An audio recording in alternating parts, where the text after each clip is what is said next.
الحمد للہ رب العالمین والصلاة والسلام علی شمس الہدایت والیقین اما بعد فاعوذ باللہ من الشیطان الرجیم بسم اللہ الرحمن الرحیم۔ محبت کے ساتھ حضور نبی رحمت شفیع امت صلی اللہ علیہ وسلم کی بارگاہ عالی میں درود پاک پڑھ لیجئے۔ اللہم صلی وسلم وبارک علی سیدنا و مولانا محمد و آلہ و صحبہ وبارک وسلم۔ محمد وہ کتاب کون کا طغرائے پیشانی، محمد وہ حریم میں قدس کا شمع شبستانی۔ الحمدللہ ہم نے ہجرت کے پہلے سال کو سماعت کیا۔ ایک ہجری کی طرح 2 ہجری میں بھی بہت سے اہم واقعات وقوع پذیر ہوئے۔ آئیے جن میں سے ہم چند واقعات کو سماعت کرتے ہیں۔ سب سے پہلے تو قبلے کی تبدیلی۔ جب تک حضور صلی اللہ علیہ وسلم مکہ میں رہے، خانہ کعبہ کی طرف آپ منہ کر کے نماز پڑھتے رہے، مگر ہجرت کے بعد جب آپ مدینہ منورہ تشریف لائے تو خداوند تعالی کا یہ حکم ہوا کہ آپ اپنی نمازوں میں بیت المقدس کو اپنا قبلہ بنائیں۔ اب آپ 16 یا 17 مہینے تک بیت المقدس کی طرف رخ کر کے نماز پڑھتے رہے، مگر آپ کے دل کی تمنا یہی تھی کہ کعبے ہی کو قبلہ بنایا جائے۔ آپ اکثر آسمان کی طرف چہرہ اٹھا کر اس کے لیے وحی الہی کا انتظار فرماتے رہے، یہاں تک کہ ایک دن اللہ تبارک و تعالی نے اپنے حبیب صلی اللہ علیہ وسلم کی قلبی آرزو پوری فرمانے کے لیے قرآن مجید فرقان حمید کی یہ آیت مبارکہ نازل فرمائی، قد نری تقلب وجہک فی السماء فلنولینک قبلۃ ترضاها فولی وجہک شطر المسجد الحرام۔ ہم دیکھ رہے ہیں بار بار آپ کا آسمان کی طرف منہ کرنا، تو ہم ضرور آپ کو پھیر دیں گے اس قبلے کی طرف جس میں آپ کی خوشی ہے، تو ابھی آپ پھیر دیجئے اپنا چہرہ مسجد حرام کی طرف۔ حضور اقدس صلی اللہ علیہ وسلم قبیلہ بنو سلمہ کی مسجد میں نماز ظہر پڑھا رہے تھے کہ حالت نماز ہی میں یہ وحی نازل ہوئی، اور نماز ہی میں آپ نے بیت المقدس سے مڑ کر خانہ کعبہ کی جانب اپنا چہرہ کر لیا، اور تمام مقتدیوں نے بھی آپ کی پیروی کی۔ اس مسجد کو جہاں یہ واقعہ پیش آیا مسجد القبلتین کہتے ہیں، اور آج بھی یہ تاریخی مسجد زیارت گاہ خواص اور عوام کے لیے ہے، جو شہر مدینہ سے تقریباً 2 کلومیٹر دور جانب شمال مغرب پر واقع ہے۔ اس قبلے کے بدلنے کو جو ہے وہ تحویل قبلہ کہتے ہیں۔ تحویل قبلہ سے یہودیوں کو بڑی سخت تکلیف پہنچی۔ جب تک حضور صلی اللہ علیہ وسلم بیت المقدس کی طرف رخ کر کے نماز پڑھتے رہے تو یہودی بہت خوش تھے اور فخر کے ساتھ کہا کرتے تھے کہ محمد صلی اللہ علیہ وسلم بھی ہمارے ہی قبلے کی طرف رخ کر کے عبادت کرتے ہیں۔ مگر جب قبلہ بدل گیا تو یہودی اس قدر برہم اور ناراض ہو گئے کہ وہ یہ طعنہ دینے لگے کہ محمد صلی اللہ علیہ وسلم چونکہ ہر بات میں ہم لوگوں کی مخالفت کرتے ہیں، اس لیے انہوں نے محض ہماری مخالفت میں قبلہ بدل دیا ہے۔ اسی طرح منافقین کا گروہ بھی طرح طرح کی نکتہ چینی اور قسم قسم کے اعتراضات کرنے لگا، تو ان دونوں گروہوں کی زبان بندی اور دہندوزی کے لیے خداوند کریم نے دوسرے پارے کی 2 آیتیں نازل فرمائیں۔ پہلی آیت میں یہودیوں کے اعتراض کا جواب دیا گیا کہ خدا کی عبادت میں قبلے کی کوئی خاص جہت ضروری نہیں ہے، اس کی عبادت کے لیے پورب پچھم سب جہتیں برابر ہیں۔ اللہ تعالیٰ جس جہت کو چاہے اپنے بندے کے لیے قبلہ فرما دے، لہٰذا اس پر کسی کو اعتراض کا کوئی حق نہیں ہے۔ اور دوسری آیت میں منافقین کی زبان بندی کی گئی ہے، جو تحویل قبلہ کے بعد ہر طرف یہ پروپیگنڈا کرنے لگے تھے کہ پیغمبر اسلام تو اپنے دین کے بارے میں خود ہی متردد ہیں، کبھی بیت المقدس کو قبلہ مانتے ہیں، کبھی کہتے ہیں کہ کعبہ قبلہ ہے۔ آیت میں تحویل قبلہ کی حکمت بتا دی گئی کہ منافقین جو محض نمائشی مسلمان بن کر نمازیں پڑھا کرتے تھے، وہ قبلے کے بدلتے ہی بدل گئے، اور اسلام سے منحرف ہو گئے، اس طرح ظاہر ہو گیا کہ کون صادق الایمان ہے اور کون منافق ہے، اور کون رسول اللہ صلی اللہ علیہ وسلم کی پیروی کرنے والا ہے اور کون دین سے پھر جانے والا ہے۔ اب تک حضور نبی رحمت شفیع امت صلی اللہ علیہ وسلم کو خدا کی طرف سے صرف یہ حکم تھا کہ دلائل اور موعظہ حسنہ کے ذریعے لوگوں کو اسلام کی دعوت دیتے رہیں، اور مسلمانوں کو کفار کی ایذاؤں پر صبر کا حکم تھا۔ اسی لیے کافروں نے مسلمانوں پر بڑے بڑے ظلم و ستم کے پہاڑ توڑے، مگر مسلمانوں نے انتقام کے لیے کبھی ہتھیار نہیں اٹھایا، بلکہ ہمیشہ صبر و تحمل کے ساتھ کفار کی ایذاؤں اور تکلیفوں کو برداشت کرتے رہے۔ لیکن ہجرت کے بعد جب سارا عرب اور یہودی ان مٹھی بھر مسلمانوں کے جانی دشمن بن ہو گئے اور ان مسلمانوں کو فنا کے گھاٹ اتار دینے کا عزم کر لیا، تو خداوند قدوس نے مسلمانوں کو یہ اجازت دی کہ جو لوگ تم سے جنگ کی ابتدا کریں ان سے تم بھی لڑ سکتے ہو۔ اب 12 صفر 2 ہجری کو تواریخ اسلام میں وہ یادگار دن ہے جس میں خداوند کردگار نے مسلمانوں کو کفار کے مقابلے میں تلوار اٹھانے کی اجازت دی، اور یہ آیت مبارکہ بھی نازل فرمائی کہ اُذِنَ لِلَّذِينَ يُقْتَلُونَ بِأَنَّهُمْ ظُلِمُوا إِنَّ اللَّهَ عَلَى نَصْرِهِمْ لَقَدِيرٌ۔ جن سے لڑائی کی جاتی ہے مسلمان ان کو بھی اب لڑنے کی اجازت دی جاتی ہے، کیونکہ وہ مسلمان مظلوم ہیں اور خدا ان کی مدد پر یقیناً قادر ہے۔ حضرت امام محمد شہاب زہری علیہ رحمہ کا قول ہے کہ جہاد کی اجازت کے بارے میں یہی وہ آیت ہے جو سب سے پہلے نازل ہوئی ہے، اور ایک اور قول یہ ہے کہ جہاد کے بارے میں جو سب سے پہلے آیت نازل ہوئی وہ یہ ہے وَقَاتِلُوا فِي سَبِيلِ اللَّهِ الَّذِينَ يُقَاتِلُونَكُمْ، خدا کی راہ میں ان لوگوں سے لڑو جو تم لوگوں سے لڑتے ہیں۔ تو بہرحال 2 ہجری میں مسلمانوں کو خداوند تعالیٰ نے کفار سے لڑنے کی اجازت دے دی، مگر ابتدا میں یہ اجازت مشروط تھی، شرط کے ساتھ تھی، یعنی صرف انہیں کافروں سے جنگ کرنے کی اجازت تھی جو مسلمانوں پر حملہ کریں۔ مسلمانوں کو ابھی تک اس کی اجازت نہیں ملی تھی کہ وہ جنگ میں اپنی طرف سے پہل کر لیں،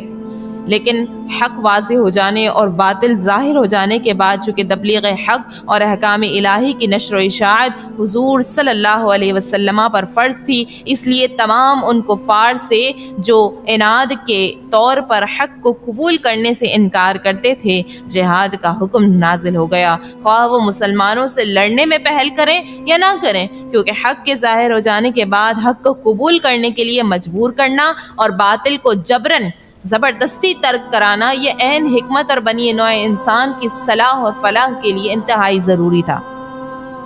تو بہرحال اس میں کوئی شک نہیں کہ ہجرت کے بعد جتنی لڑائیاں بھی ہوئیں، اگر پورے ماحول کو گہری نگاہ سے بغور دیکھا جائے تو یہی ظاہر ہوتا ہے کہ یہ سب لڑائیاں کفار کی طرف سے مسلمانوں کے سر پر مسلط کی گئیں، اور غریب مسلمان بدرجہ مجبوری تلوار اٹھانے پر وہ لوگ مجبور ہوئے۔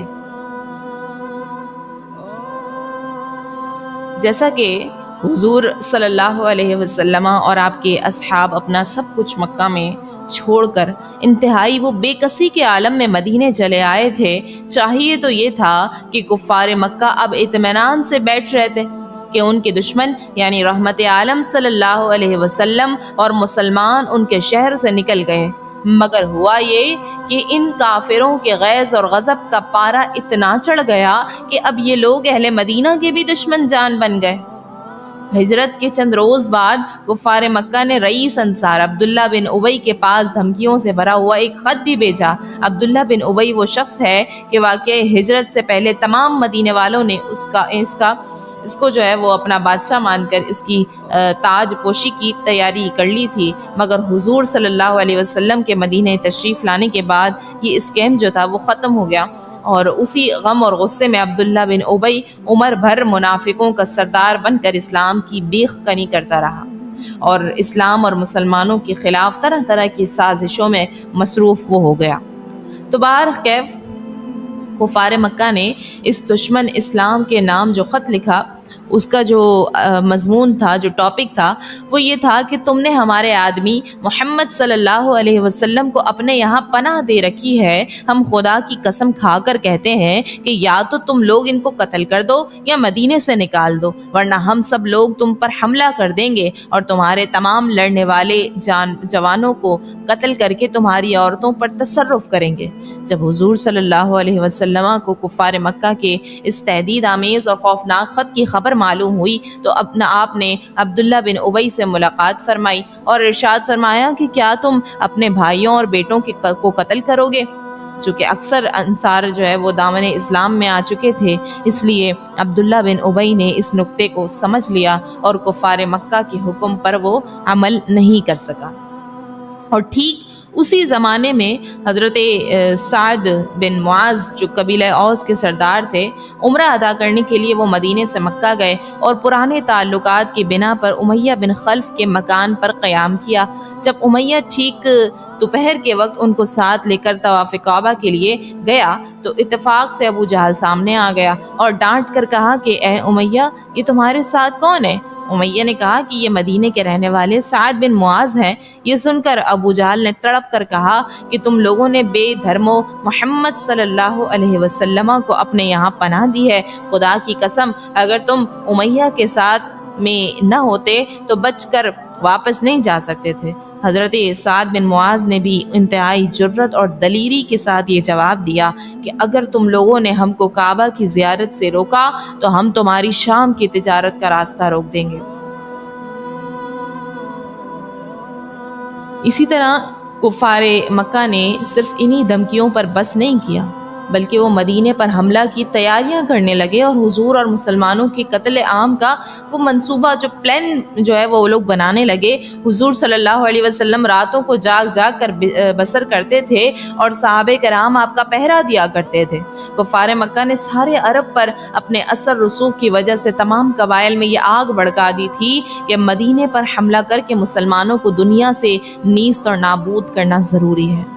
اب ان تینوں وجوہات کی موجودگی میں ہر عاقل کو یہ کہنا ہی پڑے گا کہ ان حالات میں حضور صلی اللہ علیہ وسلم کو حفاظت خود اختیاری کے لیے کچھ نہ کچھ تدبیر کرنی ضروری ہی تھی تاکہ انصار، مہاجرین اور خود اپنی زندگی کی بقا اور سلامتی کا سامان ہو جائے۔ تو اب کفار مکہ کے خطرناک ارادوں کا علم ہو جانے کے بعد حضور نے اپنی اور صحابہ کی حفاظت خود اختیاری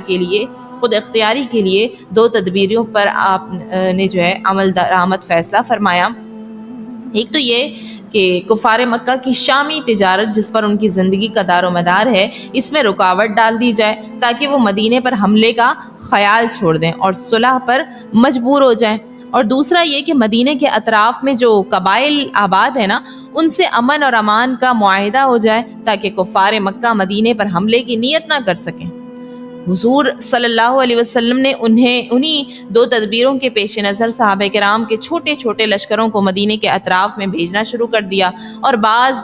لشکروں کے ساتھ خود بھی تشریف لے گئے۔ صحابہ کرام کے یہ چھوٹے چھوٹے لشکر کبھی کفار مکہ کی نقل و حرکت کا پتہ لگانے کے لیے جاتے تھے اور کہیں بعض قبائل سے معاہدہ امن و امان کرنے کے لیے وہ روانہ ہوتے تھے، کہیں اس مقصد سے بھی جاتے تھے کہ کفار مکہ کی شامی تجارت کا راستہ بند ہو جائے۔ اسی سلسلے میں کفار مکہ اور ان کے حلیفوں سے مسلمانوں کا ٹکراؤ شروع ہوا اور چھوٹی بڑی لڑائیوں کا سلسلہ جو ہے وہ یہاں سے شروع ہو گیا۔ اب یہ بات ذہن میں رکھیے گا، ایک ہوتا ہے غزوہ اسے کہتے ہیں جس جنگ میں حضور صلی اللہ علیہ وسلم بنفس نفیس خود آپ جو ہے وہ اس غزوے میں شامل ہوئے ہوں، اس جنگ میں شامل ہوئے ہوں، اسے غزوہ کہتے ہیں۔ اور جس جنگ میں حضور صلی اللہ علیہ وسلم شامل نہیں تھے، لشکروں کی وہ ٹولیاں جن میں حضور شامل نہیں ہوئے، ان کو کہتے ہیں سریہ۔ تو ہجرت کے بعد کا تقریباً کل زمانہ جو تھا وہ غزوات اور سرایا کے اہتمام اور انتظام میں ہی گزرا تھا۔ غزوہ ابوا وہ پیش آیا، اس غزوے کو غزوہ ودان بھی کہتے ہیں۔ یہ سب سے پہلا غزوہ ہے، یعنی پہلی مرتبہ حضور صلی اللہ علیہ وسلم جہاد کے ارادے سے ماہ صفر 2 ہجری میں 60 مہاجرین کو اپنے ساتھ لے کر مدینے سے باہر نکلے۔ حضرت سعد بن عبادہ رضی اللہ تعالیٰ عنہ کو مدینے میں اپنا خلیفہ بنایا اور حضرت حمزہ رضی اللہ عنہ کو جھنڈا دیا اور مقام ابوا تک کفار کا پیچھا کرتے ہوئے تشریف لے گئے، مگر کفار مکہ فرار کر چکے تھے، اس لیے کوئی جنگ نہیں ہوئی۔ ابوا مدینے سے 80 میل دور ایک گاؤں کا نام ہے ابوا، جہاں حضور کی والدہ ماجدہ حضرت آمنہ کا مزار مبارکہ بھی ہے، اور یہاں چند دن آپ ٹھہر کر قبیلہ بنو زمرہ کے سردار مخشی بن عمر زمری سے امداد باہمی کا ایک تحریری معاہدہ کیا اور مدینے واپس آپ تشریف لائے، اور اس غزوے میں 15 دن آپ صلی اللہ علیہ وسلم مدینے سے وہ باہر رہے۔ یوں ہی دوسرا غزوہ بوات ہے۔ ہجرت کے 13ویں مہینے 2 ہجری میں مدینے پر حضرت سعد بن معاذ کو حاکم بنا کر 200 مہاجرین کو ساتھ لے کر حضور صلی اللہ علیہ وسلم جہاد کی نیت سے روانہ ہوئے۔ اس غزوے کا جھنڈا بھی سفید تھا اور علمبردار حضرت سعد بن ابی وقاص رضی اللہ عنہ تھے۔ اس غزوے کا مقصد کفار مکہ کے ایک تجارتی قافلے کا راستہ روکنا تھا۔ اس قافلے کا سالار امیہ بن خلف جہمی تھا، اور اس قافلے میں 100 قریشی کفار اور 2500 اونٹ تھے۔ حضور صلی اللہ علیہ وسلم اس قافلے کی تلاش میں مقام بوات تک آپ تشریف لے گئے، مگر کفار قریش کا کہیں سامنا نہیں ہوا، اسی لیے حضور صلی اللہ علیہ وسلم بغیر کسی جنگ کے مدینے واپس تشریف لے آئے۔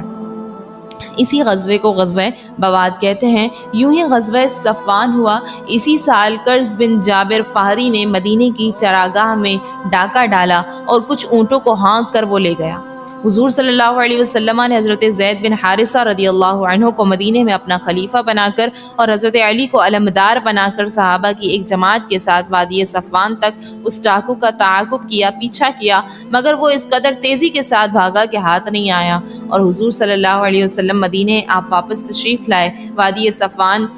وہ بدر کے قریب ہے، اسی لیے اس کو غزوہ بدر اولی بھی کہا جاتا ہے، اور اسی لیے یہ یاد رکھنا چاہیے کہ غزوہ صفوان اور غزوہ بدر اولی دونوں ایک ہی غزوے کے 2 نام ہیں۔ اسی طرح غزوہ ذی العشیرہ، یہ 2 ہجری میں کفار قریش کا ایک قافلہ مال تجارت لے کر مکہ سے شام جا رہا تھا۔ حضور صلی اللہ علیہ وسلم 150 یا 200 مہاجرین صحابہ کو ساتھ لے کر اس قافلے کا راستہ روکنے کے لیے مقام ذی العشیرہ تک آپ تشریف لے گئے، جو ینبوع کی بندرگاہ کے قریب ہے، مگر یہاں پہنچ کر معلوم ہوا کہ قافلہ بہت آگے بڑھ گیا ہے، اس لیے کوئی ٹکراؤ نہیں ہوا۔ مگر یہی قافلہ جب شام سے واپس لوٹا اور حضور صلی اللہ علیہ وسلم اس کی مزاحمت کے لیے نکلے تو جنگ بدر کا معرکہ پیش آیا۔ انشاءاللہ اب اگلے سلسلے میں ہم جنگ بدر کی مکمل تفصیل کو سماعت کریں گے کہ جنگ بدر کس طرح پیش آیا، اس کے اسباب کیا بنے، سارے واقعات کو ہم انشاءاللہ سنیں گے۔ وَمَا عَلَيْنَا إِلَّا الْبَلَاغُ الْمُبِينُ۔